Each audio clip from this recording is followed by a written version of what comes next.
The screen starts out black. A distant siren echoes, mixed with the static of broken televisions. Gradually, images emerge. Empty streets, papers flying in the wind, torn posters announcing elections that never happened. The camera pans slowly over destroyed buildings as the narration, in a grave and suspenseful tone, begins. Every end has a beginning, and ours began in silence. No bombs exploded. No enemies declared war. No meteors fell from the sky. The collapse of civilization began, hidden, behind the glass doors of a secret laboratory. There was no way to foresee that in that place, in the name of science and healing, the greatest threat to human survival was being created. The image cuts to test tubes, liquids pulsing in machines, scientists in lab coats working under red lights. Tension builds with the sound of metallic clanging and low-pitched alarms.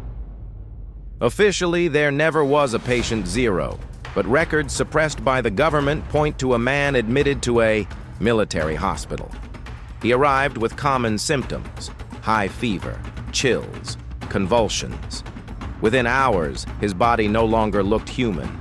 His skin turned pale, his muscles twitched, and his eyes became two empty, dilated spheres. Doctors struggled to contain him, but that night, science lost control. The camera focuses on a blood-stained gurney, doctors retreating, alarms blaring louder. The narrator continues. This was no ordinary accident. Rumors speak of a secret project called Project Prometheus. Officially, research to cure degenerative diseases. In practice, an attempt to rewrite human biology itself. They wanted to create absolute resistance to viruses, increase physical strength, extend longevity. But what was supposed to save humanity paved the way for its destruction. They show files being burned, desperate scientists being taken away by the military. Project Prometheus was the promise of a future without disease. But no one realized that tampering with the code of life would have irreversible consequences. This was no longer a medical experiment.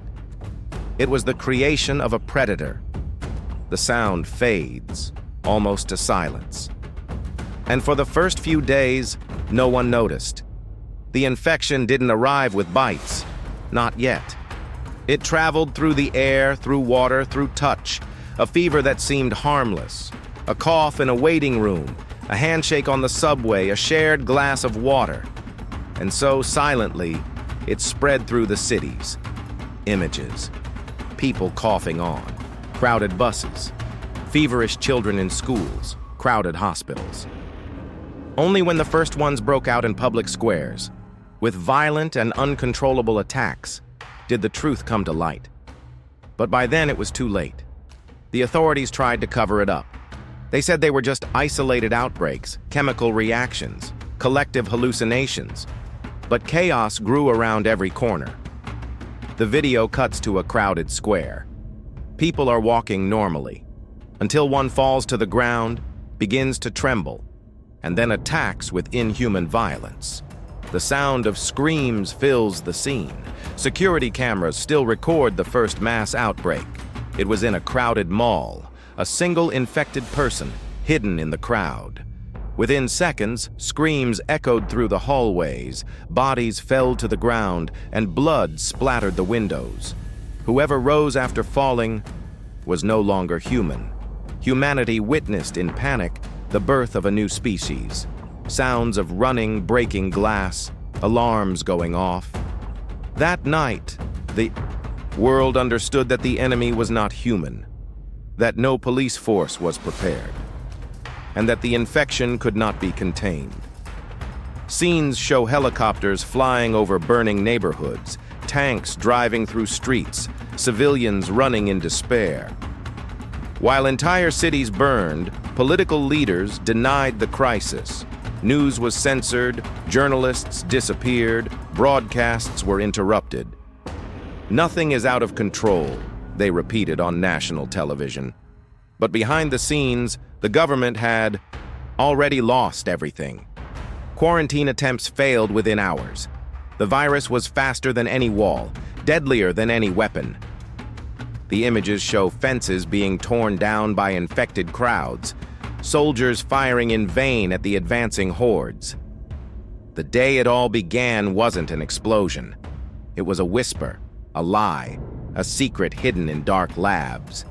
The origin of the infection was never about science or progress. It was about arrogance. It was about playing God without thinking of the consequences. And humanity paid the price. The screen goes black.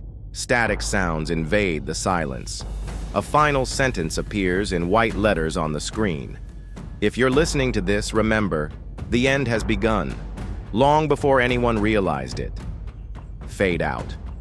Dark music echoes until total silence.